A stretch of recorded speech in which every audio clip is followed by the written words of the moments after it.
Some of y'all just take anything. Some of y'all go to restaurants, folk serve you with attitude. No? People got bad attitude with me. First thing I want is a waitress with a good attitude. If you didn't want the job, you should apply for something else. Don't be taking that out on me.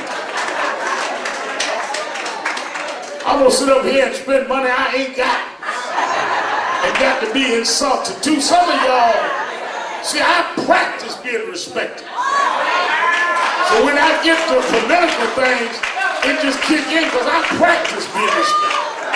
Don't talk to me any kind of way.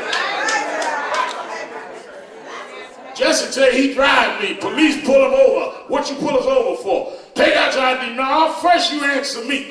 What you pull us over for? Ain't no random Negro up here.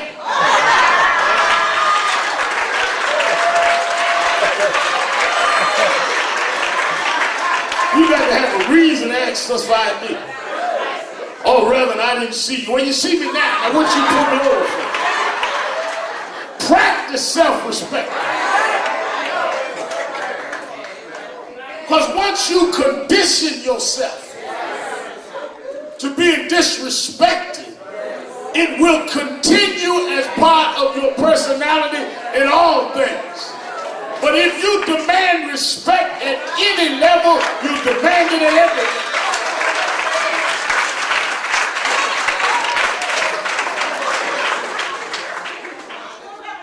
Lady said, meet up there. Well, you know, New York Post thing didn't bother me that much. Good, it bothered me.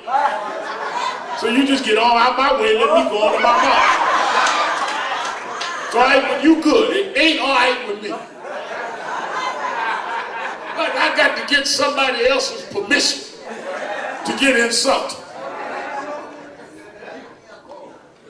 Just like this whole thing I discussed it last week on tablets. I'm going today. Down south. Tomorrow's the annual march across the Edmund Pettus Bridge in Selma, where every year we go and reenact the march. Why? Because if it had not been for that march, where Hosea Williams and John Lewis were beaten, we would not have gotten the Voting Rights Act of '65 and the renewal 3 times since then. Let me explain something to y'all. This is where the media won't tell the real story. They will now concede, well, the Voting Rights Act led to Obama. No. The Voting Rights Act and then those that fought, like Larry Young and I, to renew it 3 times. Because any one of those times that the act came up for renewal, if it had not been renewed, he still wouldn't have been president. See, what the game they're trying to play is like we went from Martin Luther King 68 to Obama 08 and nothing happened 40 years in between. That is not true. In those 40 years, there were leaders and activists that not only added to the laws of racial profiling, corporate discrimination, affirmative action, they also had to fight to maintain the laws that King and them put on the books. There was no law put on the book in the 60s that Reagan and them didn't try to overturn in the 80s.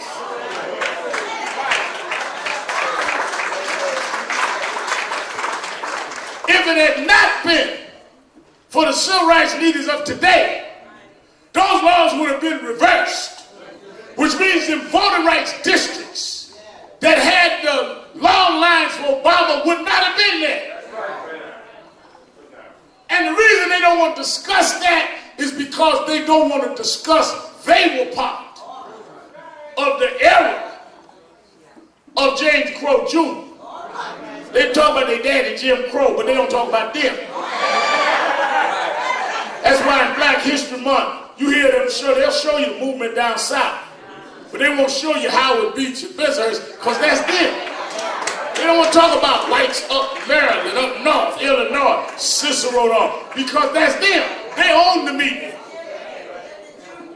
There wasn't a crowd more racist in Mississippi than the crowds we face in Bensonhurst. Hello. I showed some young people The pictures in business, them throwing watermelons at us and calling us the N-word. They thought we were in Mississippi. I said, no, that was Brooklyn.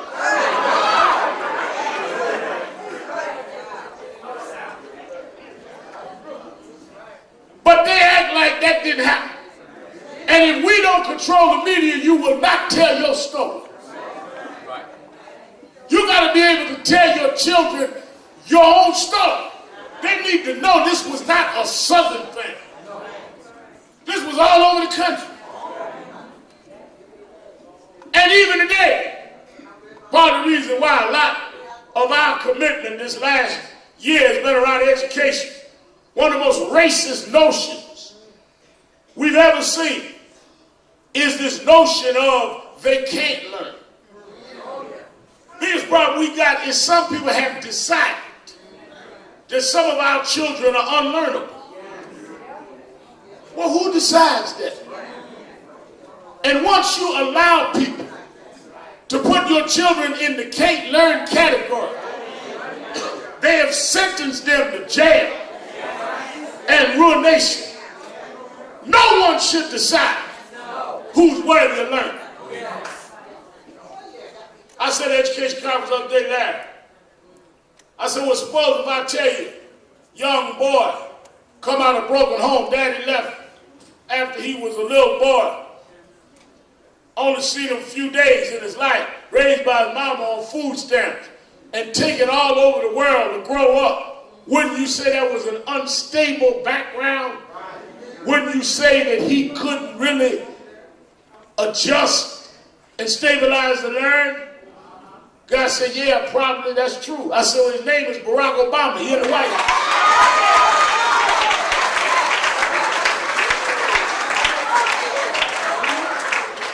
Thank God his mama didn't believe what you believe, that he can't learn, and hide him somewhere in special ed and beat down his self-esteem and act like something wrong with us because you don't fit the prescription and description of others. That's why we up in the Bronx fighting this Arzu case, because you act like we are not human. Well, what did you do to get killed? Like you got to qualify to live. Issue is not what Arzu was doing. The issue is why the police would kill a man that wasn't a threat to nobody. Don't try to make the victim the victimizer. They're going to kill Arzu and ask him how many drinks did he have. No, how many drinks did the officer have? Arzu didn't shoot nobody.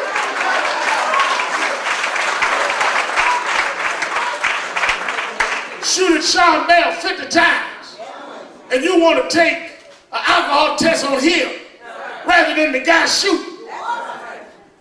Because again, you have this reverse inferiority, and you allow people to change the premise on you.